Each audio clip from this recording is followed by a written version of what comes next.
BIRD stock analysis, price predictions news. In this 1-minute video, I'll show you exactly how I will trade and analyze.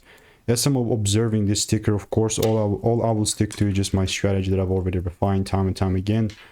Let me just zoom out a bit, kind of show you where my drawings were. Having done 47,000 videos over 5 years, I've seen what's working for me and what's not. And I'm going to tell you one thing. I'm not even just trying to be badass here or anything. It's just a bearish market. Like, that's the truth. For me, I would like to see like a full-on candle close above 1240.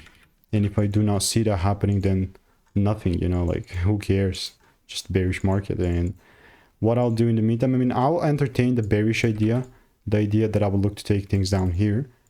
But like I always say, me randomly buying, simply not happening. So that's where we're sitting at. And if you want to stay tuned, want to get free money making emails and insights, click the first link in the description and I'll continue to keep you updated. Bye bye.